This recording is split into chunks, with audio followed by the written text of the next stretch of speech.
দেখলাম আজকেও জাতীয় সংসদে, গতকালকে দেখেছি এবং আজকেও দেখলাম জাতীয় সংসদে বিভিন্ন সংসদ সদস্যগণ দেশের আইন শৃঙ্খলা পরিস্থিতি নিয়ে নানা ধরনের কথা বলছেন।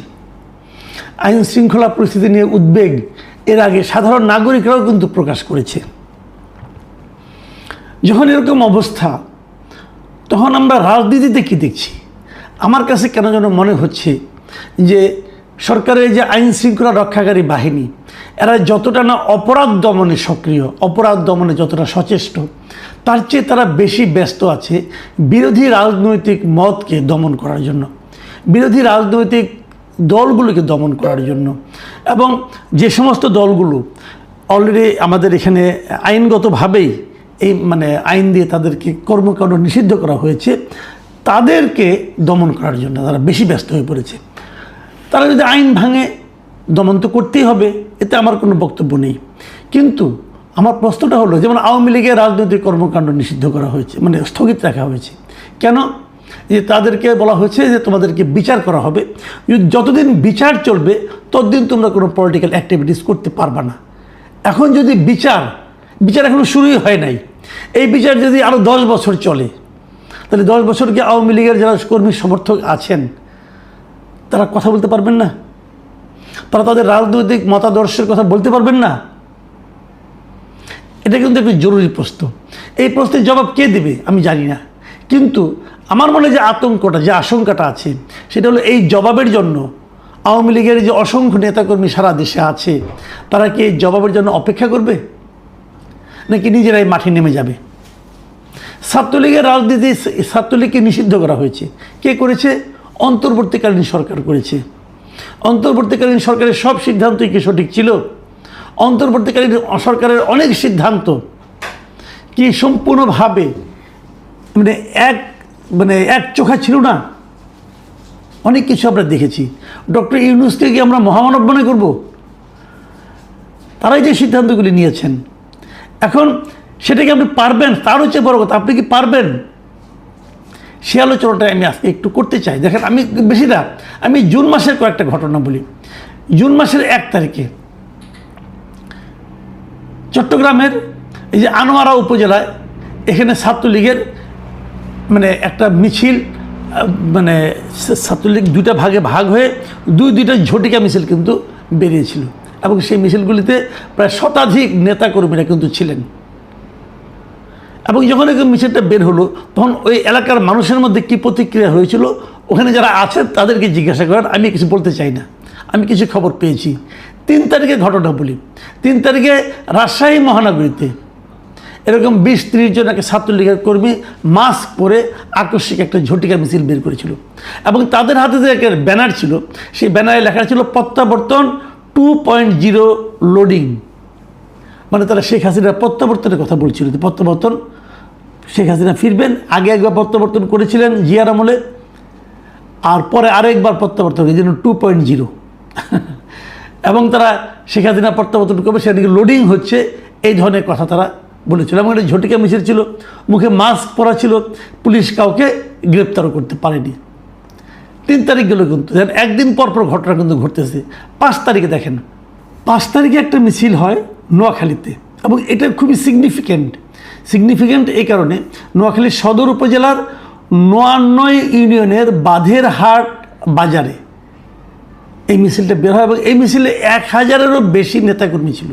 বিশাল একটা মিছিল হয়েছিল, ছাত্রলীগের লোকজন ছিল, এবং এটা নিষিদ্ধ ঘোষিত সংগঠন। কিন্তু পুলিশ সেটাকে থামাতে গিয়েছিল, কিন্তু এত লোকজন ছিল সেখানে যে পুলিশ শেষ পর্যন্ত নিজেরাই সেখান থেকে সরে গেছে।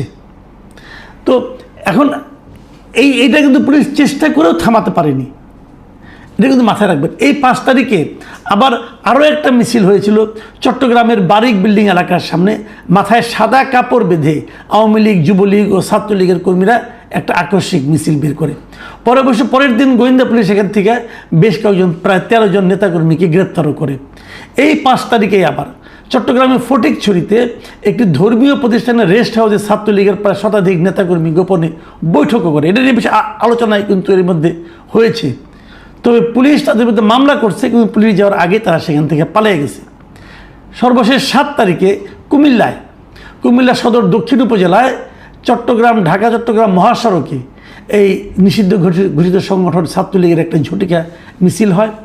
সেখানেও কিন্তু নোয়াখালীর মতো এখানে অবশ্য পুলিশ অতটা নিষ্ক্রিয় ছিল না, তারা ধাওয়া দিয়ে ৪৫ জনকে আটক করে। তারপরে তাদের বিরুদ্ধে অনেকের বিরুদ্ধে মামলা টামলা হয়। আমি এই ঘটনাগুলি বললাম কেন, দেখেন এই প্রত্যেকটা জায়গায় পুলিশকে কিন্তু ব্যস্ত থাকতে হয়েছে এদের মিছিল থামানোর জন্য, এদেরকে গ্রেপ্তারের জন্য, এদের বিরুদ্ধে মামলা করার জন্য।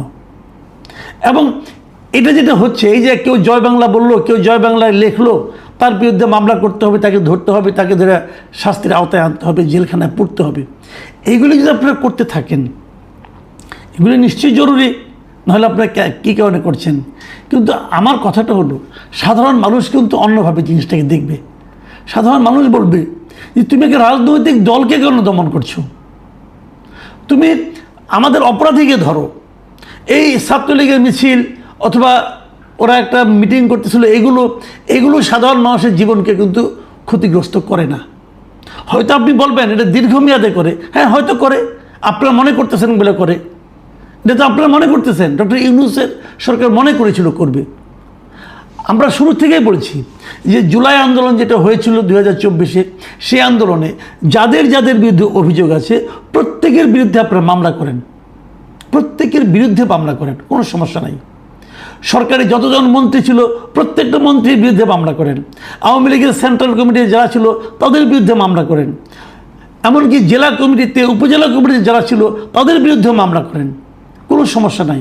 এমনকি এর বাইরে যদি কেউ সরাসরি যুক্ত ছিল বলে প্রমাণ পাওয়া যায়, অভিযোগ থাকে, তার বিরুদ্ধেও মামলা করেন এবং প্রত্যেকের বিচার করেন, দৃষ্টান্তমূলক শাস্তি দেন, কোনো আপত্তি নাই। কিন্তু যখন আপনি পুরো সংগঠনটাকে নিষিদ্ধ করে দেন, তাহলে সংগঠনে যে এদের বাইরেও যে অগণিত লোক আছে, বিচ্ছিন্নভাবে আছে, তাদেরকে আপনারা কীভাবে থামাতে চাচ্ছেন, কোন বিবেচনায় থামাতে চাচ্ছেন, গণতন্ত্রের কোন ধারায়, গণতন্ত্রের কোন দৃষ্টিভঙ্গিতে, কোন মাপকাঠিতে তাদেরকে আপনারা থামাতে চাচ্ছেন। এবং সেটা থামানো কিন্তু সম্ভব না, সম্ভব না। আমি আগেও বলেছি, এটা যত দিন যাবে তত এটা বাড়তে থাকবে। কিন্তু কোনো একটা কারণে সরকারের উপর যদি কেউ ক্ষুব্ধ হয়, ওদের সঙ্গে যে যুক্ত হবে। কোনো একটা কারণে জামাত এনসিপি দ্বারা যদি ক্ষতিগ্রস্ত হয়, ওদের সঙ্গে যে যুক্ত হবে। এটাই নিয়ম, কারণ ওদেরকে আপনারা নিষিদ্ধ করে রেখেছেন। নিষিদ্ধের প্রতি আকর্ষণ সবসময় সারা দুনিয়াতেই, এটা হিউম্যান নেচার, থামাতে পারবেন না। কিন্তু এদিকে শক্তি ক্ষয় করতে যেয়ে কিন্তু আপনার যেখানে যা করা দরকার সেগুলি করতে পারছেন না। আইন শৃঙ্খলা নিয়ন্ত্রণ করতে পারছেন না, মবকে নিয়ন্ত্রণ করতে পারছেন না, ধর্ষণকে নিয়ন্ত্রণ করতে পারছেন না। ওইদিকে তো আপনাদের নজর দিতে হবে। এটা বিচার করবেন, বিচার করেন, বিচারটা তাড়াতাড়ি শুরু করেন। বিচারে যে রায় হয়, যদি বিচারের রায় একবার হয়ে যায়, তখন তো সাধারণ মানুষের মধ্যে কিন্তু এটা একটা ইতিবাচক প্রভাব ফেলবে। মানুষ বলবে যে তোমাকে বিচারিকভাবে তোমাকে নিষিদ্ধ করা হয়েছে, তখন আপনি এটার একটা নৈতিক ভিত্তি তৈরি হয়। কিন্তু একটা কালো আইন দিয়ে আপনি নিষিদ্ধ করে তাদেরকে কিছু করতে দেবেন না, এবং আমাদের টাকায় পালিত যে আইন শৃঙ্খলা বাহিনী, পুলিশ বাহিনী, তাদেরকে আপনি ব্যস্ত রাখবেন এদেরকে দমনের জন্য, এটা কিন্তু সাধারণ মানুষ দীর্ঘদিন ভালোভাবে নেবে না। আমি মনে করি রাজনীতিতে কখনোই আমরা অতীত ইতিহাসেও দেখেছি, নিষিদ্ধ করে কোনো রাজনৈতিক আদর্শকে শেষ করা যায় না।